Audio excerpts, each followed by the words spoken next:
Sony TV के show Prithviraj Chauhan में संयोगिता जब अपने कक्ष में होती हैं तब उन्हें बीरबाला का संदेश आता है कि वो उनसे मुलाकात करना चाहते हैं। और उसके बाद वो संदेश देखकर संयोगिता बहुत ही ज़्यादा गुस्से में हो जाती हैं और अपनी भानुप्रिया से कहती हैं कि आज हम इनका चैप्टर क्लोज करके ही आएंगे।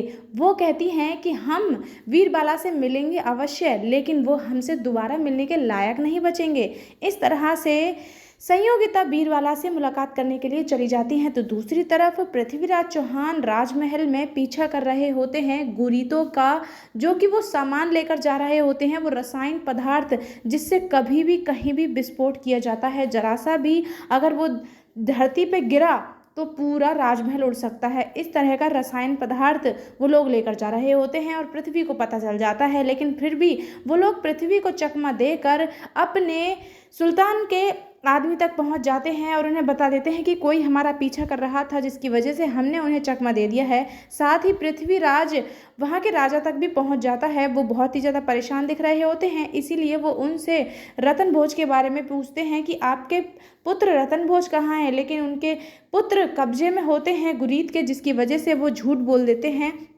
कि हमारे बेटे भ्रमण के लिए निकले हुए हैं। और जब पृथ्वीराज चौहान मुलाकात करके लौट कर आ रहे होते हैं तब वो देख लेते हैं कि भानुप्रिया यानी कि संयोगिता बीरबाला से मुलाकात कर रही है। उसके बाद वो इस बात से अचंभित होते हैं कि आखिर भानुप्रिया एक दासी होकर राजकुमारी के वस्त्रों में क्यों है, वो राजकुमारी बनकर क्यों घूम रही हैं। और जब वो मुलाकात करती हैं तब वहाँ पर बीरबाला कहते हैं, जब वो सवाल करते हैं तब वो कहते हैं कि आपकी हिम्मत कैसे हुई राजकुमारी से इस तरह के सवाल करते हुए। और फिर वो बहाना बनाते हैं कि आपको बुलाया गया है, इसलिए वो वहाँ से चले जाते हैं। और फिर पृथ्वीराज चौहान पूछते हैं कि अब आप ही बताइए कि आप भानुप्रिया हैं या राजकुमारी हैं। वो कहती हैं कि हम राजकुमारी नहीं, हम भानुप्रिया ही हैं। भानुप्रिया बता देती हैं कि राजकुमारी संयोगिता को पसंद नहीं है बीरबाला, और वो अपनी इच्छा की वजह से उन्होंने हमें राजकुमारी बनाकर बीरबाला से मुलाकात करने के लिए भेज दिया है।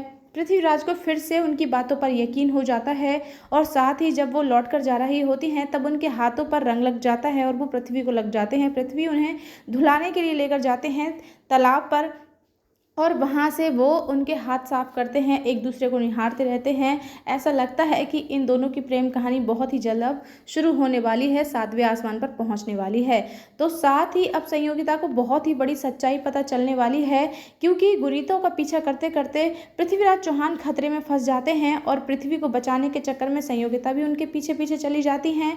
और उसके बाद जब वो एक एक करके सारे गुरीतों को मार बैठते हैं तब उनमें से एक पूछता है कि आखिर आप हैं कौन। तब पृथ्वी खुद अपने मुंह से बताते हैं कि हम हैं अजमेर के नरेश, अजमेर के राजा पृथ्वीराज चौहान।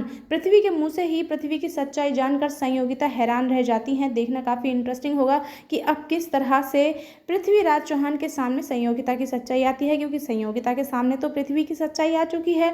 वह आगे क्या होता है, किस तरह से अब वो रसायन पदार्थ को पृथ्वीराज चौहान राजमहल के बाहर फेंकवाते हैं और किस तरह से फिर से गुरीतों को हराते हैं, ये सारे लेटेस्ट अपडेट्स पाने के लिए please don't forget to subscribe my channel.